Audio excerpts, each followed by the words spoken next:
Prime minister Narendra Modi ने बहुत बड़ा स्टेटमेंट दिया है। उन्होंने देशवासियों से कहा है कि वो आगे की चुनौतियों को समझे और जैसे फ्यूल है, इसी तरह से गोल्ड है, उसको कम से कम परचेज़ करें और कहीं न कहीं उन्होंने वर्क फ्रॉम होम की भी सजेशंस दी हैं। सत शर्मा जी हैं मेरे साथ हैं, राज्यसभा मेंबर हैं, जम्मू कश्मीर प्रदेश बीजेपी के प्रेज़िडेंट हैं। न्यूज़ 18 से बात करने के लिए बहुत-बहुत शुक्रिया जी। शर्मा जी। ये जो बयान आया है प्राइम मिनिस्टर का, फिर एक बार उन्होंने लोगों से कहा है कि वो कम से कम फ्यूल का इस्तेमाल कीजिए, पेट्रोल हो, डीज़ल हो, इस तरह से गोल्ड ना खरीदें 1 साल, बाहर ना जाएँ वेकेशंस पे और जो फॉरेन रिज़र्व है, उसको ज़्यादा से ज़्यादा हम सेव कर पाएँ, उसके लिए कोशिश करें। देखिए, देश के प्रधानमंत्री जी का सदा से एक आह्वान रहता है और पूरे भारतवर्ष की स्थितियों को वो नज़र रखे हुए हैं और अगर मैं तो कहूँगा कि पूरे विश्व की स्थितियों के ऊपर जो है वो नज़र रखे हुए हैं।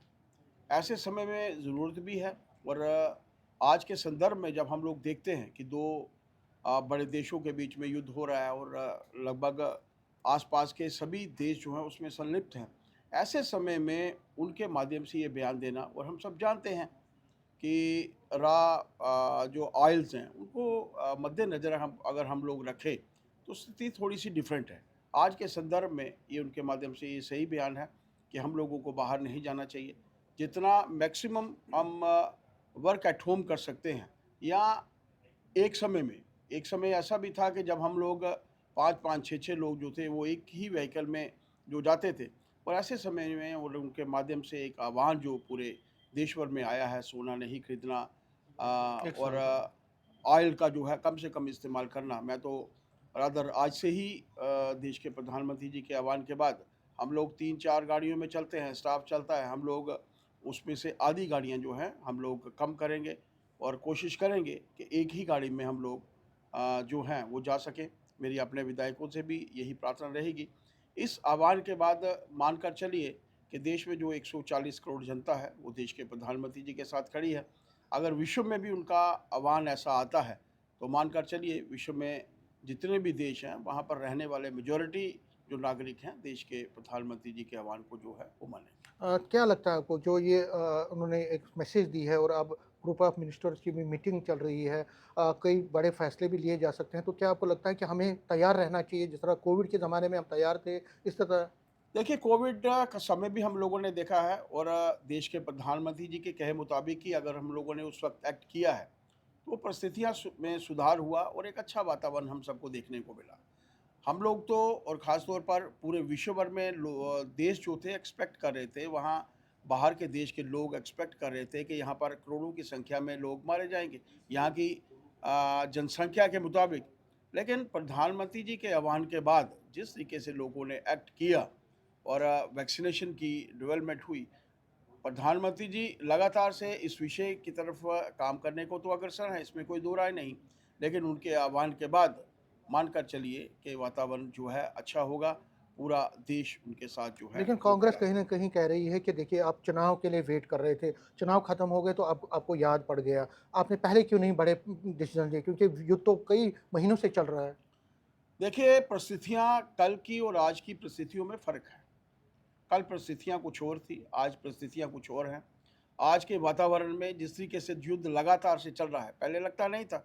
युद्ध के बीच में बीच बचाव करके युद्ध जो था समाप्ति की तरफ अग्रसर हो सकता था। लेकिन आज की परिस्थितियाँ डिफरेंट हैं।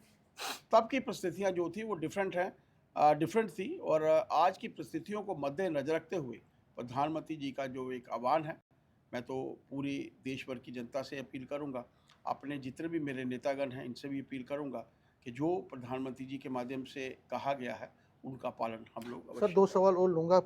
चीफ मिनिस्टर ओमर अब्दुल्ला आज अमित शाह से मिले, होम मिनिस्टर से मिले और फिर एक बार राज्य की माँग की, यहाँ स्टेटहुड की माँग की और वो ये कह रहे हैं कि मैं तो मुलाकातें कर रहा हूँ, बात भी कर रहा हूँ लेकिन कुछ हो नहीं रहा है। कहीं न कहीं निराशा भी उनसे झलक रही थी। देखिए, निराशा झलकती है 182 केएएस अफ़सरों की ट्रांसफ़र होती है और वो चीफ मिनिस्टर के माध्यम से होती है, तब कहीं निराशा नाम की कोई चीज़ नहीं थी। बड़े-बड़े ऑफ़िसर्स एक डायरेक्टर को दूसरे डायरेक्टर की जगह एक ऑफ़िसर को दूसरे डिपार्टमेंट में, एक को किसी कहीं जब ट्रांसफ़र्स होती हैं तब उनको स्टेटहुड के बारे में कोई इल्म नहीं होता। जब एलिवेशंस होती हैं ऑफिसर्स की, उनके ध्यान में कुछ नहीं आता।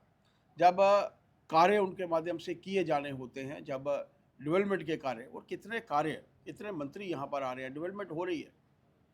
मेरा मानना है कि उनको अपने मैनिफेस्टो के ऊपर काम करना चाहिए। मैनिफेस्टो के ऊपर वो खरे नहीं उतरे हैं। एक भी कार्य जो उन्होंने अपने मैनिफेस्टो में दिखाया था, उसको पूर्ण नहीं कर पाए हैं। लोगों का ध्यान बंटाने के लिए इस तरह के बयान, और दिल्ली तो वो जाते रहते हैं, अक्सर जाते रहते हैं, और वहाँ से मंत्री, किसी मुख्यमंत्री जी का होम मिनिस्टर से समय लेना, प्रधानमंत्री जी, माननीय प्रधानमंत्री जी से समय लेना और मिलना कोई बड़ी बात नहीं है। वहाँ जाते हैं, एक ही बात कहते हैं, और मुझे नहीं लगता कि जो कुछ उनके पास है, लगभग 90% बजट उनके पास है, उसको खर्च करें, डेवलपमेंट के कार्य करें। मेरा एक ऐसा मानना है, सर लोगों का ध्यान मत बटाइए। लोग अब समझ चुके हैं, नगरोटा के चुनाव के बाद, मेंबर पार्लियामेंट राज्यसभा के चुनाव के बाद, और बड़गाम के चुनाव के बाद लोगों को समझ आ चुकी है कि नेशनल कॉन्फ्रेंस के दांत खाने की ओर हैं और दिखाने की ओर। सर लास्ट में ड्रग्स पे बड़ा ज़बरदस्त एक चल रहा है अभियान, लेकिन अब शराबबंदी की मांग चल रही है, शराबबंदी होनी चाहिए जम्मू कश्मीर में। देखिए, ड्रग्स को लेकर तो पूरा भारतवर्ष जो है वो चिंतित है। होम मिनिस्टर साहब चिंतित है, प्रधानमंत्री जी चिंतित है, और होम मिनिस्टर साहब के माध्यम से लगातार से जो है वो बयान आ रहे हैं। जहाँ जहाँ तक इस मसले को लेकर, शराबबंदी के मसले को लेकर भी जो लोग हैं, उनकी अवश्य सुनी जानी चाहिए, मेरा ऐसा मानना है। न्यूज़ 18 से बात करने के लिए शुक्रिया। कैमरामैन साहिबा के साथ में समीर भट्ट, न्यूज़ 18 जम्मू।